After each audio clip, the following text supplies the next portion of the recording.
ADC ভোটে ধরাশায়ী BJP, এবার চুক্তি কার্যকর না হলে সরকার থেকে সরার হুঙ্কার। ত্রিপুরায় বিজেপিকে হারিয়ে সাহকে বার্তা ত্রিপুরামথা সুপ্রিমো মহারাজা প্রদ্যুৎ কিশোর দেববর্মনের। এডিসি নির্বাচনের 28খানা আসনের মধ্যে 24টিতেই বিশাল জয় প্রদ্যুতের। ত্রিপুরার স্বশাসিত জেলা কাউন্সিল নির্বাচনে বিজেপিকে ধরাশায়ী করলেও এই ফলাফলকে জয় হিসাবে দেখছেন না ত্রিপুরামথার প্রধান প্রদ্যুৎ কিশোর মাণিক্য দেববর্মা, বরং এই জয়কে কেন্দ্রীয় সরকার তথা কেন্দ্রীয় স্বরাষ্ট্রমন্ত্রী অমিত শাহের উদ্দেশ্যে বার্তা হিসাবেই অবহিত করছেন তিনি। উল্লেখ্য, 28টি আসনের মধ্যে 24টিতেই বিজেপিকে গো হারিয়ে অর্ধ ত্রিপুরা দখল রাখতে একেবারেই যেন তারা সফল হয়। এক প্রভাতী সংবাদ মাধ্যমে প্রদ্যুৎ বলেন, এটা জয় নয়, এটা একটি বার্তা কেন্দ্রীয় সরকারের উদ্দেশ্যে। কি সেই বার্তা?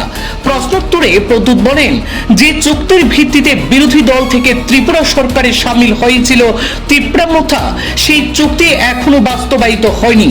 আমাদের সাথে বেইমানি করা হয়েছে। এডিসি নির্বাচনে মানুষ সেই রায়ই দিয়ে দিয়েছেন। ত্রিপুরা সরকারের শরিক হলেও এডিসি ভোটে বিজেপি মূল প্রতিপক্ষ হয়ে উঠেছিল মথার।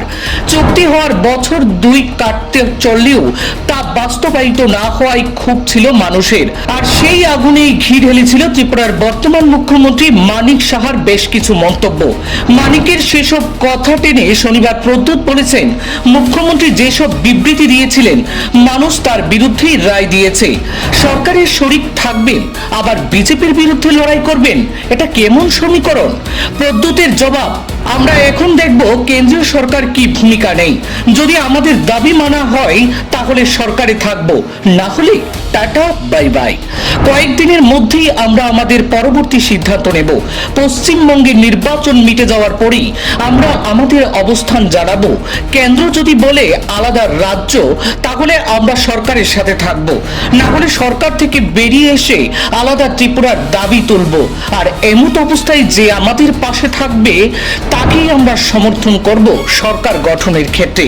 এখন দেখার বিষয় বাম কংগ্রেস তাদের কি অবস্থান স্পষ্ট করে।